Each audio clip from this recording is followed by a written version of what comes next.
आजच्या व्हिडिओमध्ये तुम्हाला खूप अशी महत्त्वाची माहिती ऐकायला मिळणार आहे. व्हिडिओ अगदी छोटा आहे, त्यामुळे शेवटपर्यंत नक्की बघा व्हिडिओ. गुरुमंत्र व गुरुदीक्षा. आज श्रींच्या आज्ञेने आपण गुरु व गुरुमंत्र ग्रहण करणे व गुरुचे प्रती आपले असलेले समर्पण याबाबत थोडासा विचार करूया. एखाद्या साधकास सद्गुरू प्राप्ती होणे व त्यांचे गुरुकडून या साधकास दीक्षा किंवा गुरुमंत्र देण्याची आज्ञा होणे हे साधकांसाठी अत्यंत भाग्योदयाचे लक्षण आहे. गुरु केवळ एक गुरुतत्वाचा सेवक आहे व साधक व गोरक्षनाथ यांच्यातील दुवा ह्या नात्याने त्यांची आज्ञा होईल तसे मार्गदर्शन करतात. एक गोष्ट मात्र निश्चित लक्षात ठेवायची की करते करविते गोरक्षनाथ महाराज आहेत. गुरु फक्त मध्यस्थ. या मंत्रशक्ती ग्रहणात अनेक जबाबदाऱ्याही येतात, हे फार महत्त्वाचे. सर्वात महत्त्वाचे म्हणजे मन समाधानी व शांत ठेवले पाहिजे. परस्त्री, परद्रव्य, व्यसने यांच्यापासून दूर राहून आपला आचार विचार उत्तम असला पाहिजे. आहार शुद्ध घेतला पाहिजे, अन्यथा मंत्रदीक्षा घेण्याचे महत्त्वच राहत नाही. त्यामुळे प्रथम विचार करा व निर्णय घ्या. क्रोध, अहंकार व आसक्तीचा त्याग करणे आवश्यक आहे. सामान्यपणे आध्यात्मिक क्षेत्रातला प्रत्येक जण गुरुमंत्र मिळावा म्हणून प्रयत्नरत असतो. गुरुमंत्र मिळाला म्हणजे काहीतरी फार मोठे साधन झाले असे समजतात. अनेक जण असे आहेत ज्यांनी तो घेतला आहे, तर अनेक जणांना तो घ्यायचा आहे. पण या गुरुमंत्रांच्या बाबतीत काहीतरी गोड गैरसमज किंवा गोंधळ झाला आहे असे वाटते.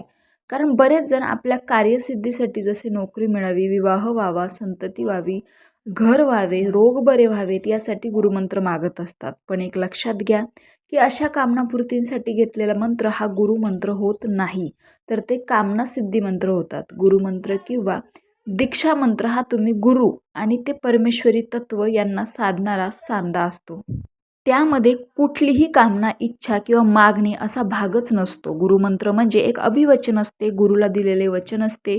गुरुप्रती काया वाचा मनाने, तन मन धनाने सर्वार्थाने केलेले निसंशय समर्पण असते. उतणार नाही, मातणार नाही, घेतला वसा मंत्र टाकणार नाही, मग काय वाटेल ते हो असा ठाम निश्चय असतो. स्वेच्छेने पण पूर्ण विचारपूर्वक स्वीकारलेले बंधन असते. गुरुमंत्र घेईपर्यंतच तुम्हाला गुरुमंत्र घ्यायचा की नाही या स्वयं निर्णयाचा अधिकार असतो. ज्या क्षणी तुम्ही गुरुमंत्र घेता त्याच क्षणी तुमची सर्व सूत्र गुरुकडे जातात.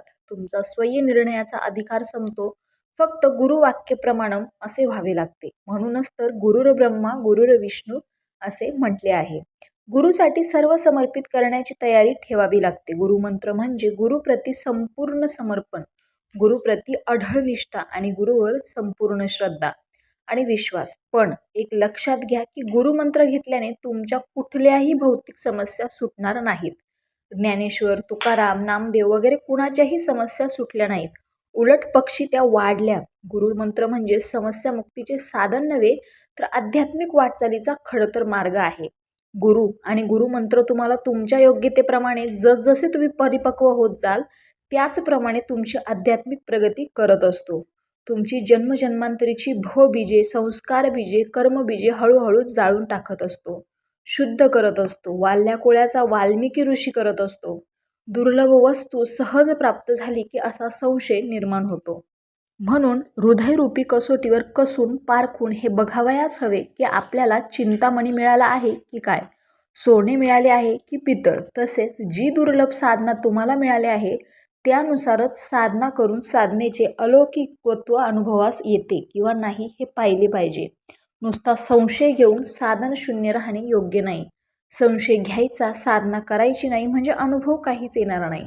उलट संशय पिशाच्च अधिक बलवान होत जाणार. गुरुवाक्य, शास्त्रवाक्य आणि स्वानुभव हे तिन्ही मिळतील तर तत्वासंबंधी, गुरुसंबंधी आणि स्वतःसंबंधी शंकाच राहणार नाही. अनुभवाशिवाय नुसत्या कल्पनेने, तर्काने, ज्ञानाने संशय दूर होत नाही. त्यासाठी साधनाच केली पाहिजे. साधनेवर श्रद्धा, निष्ठा ठेवली की गुरुवर श्रद्धा, निष्ठा बसतेच. गुरुवर निसंदिग्ध श्रद्धा असली की कल्याणच होते. संशय हे पतनाचे मूळ आहे. म्हणून संशयाच्या आहारी जाऊ नये. संशयाने फार मोठे अनर्थ ओढवतात. दीक्षा घेतल्यावर सद्गुरूजवळ कसे वागावे याबाबत बालकनाथ महाराज यांनी शिष्याशी बोलताना काही नियम सांगितले. ते सर्व संदर्भासाठी खाली देतच आहे. ही मार्गदर्शक तत्व म्हणून अभ्यास करावा. 1. सद्गुरूशी खोटे बोलू नये. 2. फार बोलू नये. सद्गुरूची निंदा करू नये. आपले बोलणे बरोबर नाही, असत्य आहे या स्वरूपाचे शब्द तोंडात येऊ नये. गुरूंसमोर वेगळी पूजा करू नये. मर्यादा सोडून वागू नये. दीक्षा वगैरे विषयावर आपले प्रभुत्व दाखवणारे भाषण करूच नये. सद्गुरूचे आसन, अंथरूण, वस्त्रादी कपडे, अलंकार, पादुका, चित्र इत्यादींना स्पर्श करून वंदन करावे. गुरु आज्ञा मोडू नये. सद्गुरूंना प्रत्युत्तर देऊ नये. दिवसा रात्री सदैव सेवकाप्रमाणे त्यांची आज्ञा पाळली पाहिजे. असत्य, अशुभ, वादविवाद इत्यादी टाळावे. सद्गुरूंना न आवडेल असे करूच नये. सद्गुरू कार्यात आळस करू नये. सद्गुरू कार्यात लौकिक इच्छा नसाव्यात. सद्गुरू कार्यात राग नसावा. सद्गुरूच्या डोळ्याला डोळा भिडून कधीही बोलू नये. सद्गुरूंना नमस्कार केल्याशिवाय ओलांडून वा समोरून जाऊ नये. संपत्ती, जात किंवा आश्रम इत्यादीचा अभिमान नको. 19. सद्गुरूंसमोर अद्वैताची भाषा करू नये. सद्गुरूंसमोर देवपूजाही करू नये. सद्गुरूंसमोर पलंगावर निजू नये व तसेच समोर हातपाय पसरून बसू नये.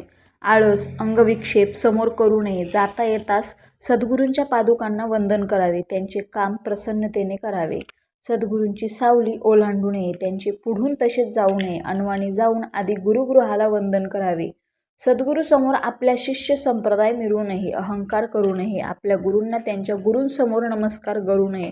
सद्गुरूंशी तुम्ही सर्वनामाने न बोलता आपण सर्वनाम वापरून बोलावे. सद्गुरूंना वंदन करून त्यांच्याजवळच बसावे. सद्गुरूंच्या आज्ञा घेऊन त्यांच्या जवळून जावे. सद्गुरूंसमोर काम, क्रोध, लोभ, मान घेणे, हसणे, स्तुती करणे, कुटिलता दाखविणे, ओरडणे, रडणे ह्या गोष्टी करू नये. सद्गुरूंना ऋण देणे किंवा त्यांच्याकडून ऋण घेणे, त्यांना वस्तू विकत देणे ह्या गोष्टी करू नये. 36. सद्गुरूंच्या समाधानातून शिष्याला पूर्णत्व प्राप्त होत असते. सद्गुरूंच्या आठवणीत सर्व देवतांचे स्मरण अंतर्भूत असते. गुरु, गुरुमंत्र आणि इष्टदेवता या तिन्ही वेगवेगळ्या गोष्टी नसून एकच आहे असे समजावे. प्रत्येक भक्ताला, साधकाला वाटत असते की आपल्याला गुरुप्रसाद प्राप्त व्हावा. प्रसाद म्हटल्यावर खाण्याची वस्तू असे वाटते. गुरुप्रसाद हा वस्तूच्या रूपात नसून इतरही रूपात असू शकतो. श्री गुरूंची उपासना करणे, नित्याने स्मरण करणे व त्यांच्या उपासनेचा ध्यास लागणे यातूनच गुरुप्रसादाची प्राप्ती होते. एकदा प्रसाद प्राप्त झाल्यावर, ईश्वरी अनुभव आल्यावर आत्मनिरीक्षण करणे सोपे जाते. गुरुप्रसाद इतका प्रभावी असतो, आपल्याला आपल्या आत्म्याचे प्रत्यक्ष दर्शन होते. हे दर्शन तेजोमय असते. जेव्हा ते अनुभवायला येते तेव्हा ते डोळे झाकले असतानाही दिसतेच, उघडे असतानाही दिसते. हे चैतन्य तेजस्वी व स्वयंभू असते. ज्या गुरूंची आपण सेवा करतो, ज्यांच्या आश्रयाला आपण येतो, ते गुरुस्थान जन्मजन्मांतरी पुण्य केलेले आहे म्हणून आपल्याला प्राप्त झाले आहे. गुरुप्रसाद प्राप्त होणे हे पूर्वसुकृतावर अवलंबून आहे. पूर्वसुकृत श्रेष्ठ नसेल तर गुरुप्रसाद प्राप्त होणार नाही. रामकृष्ण हरी.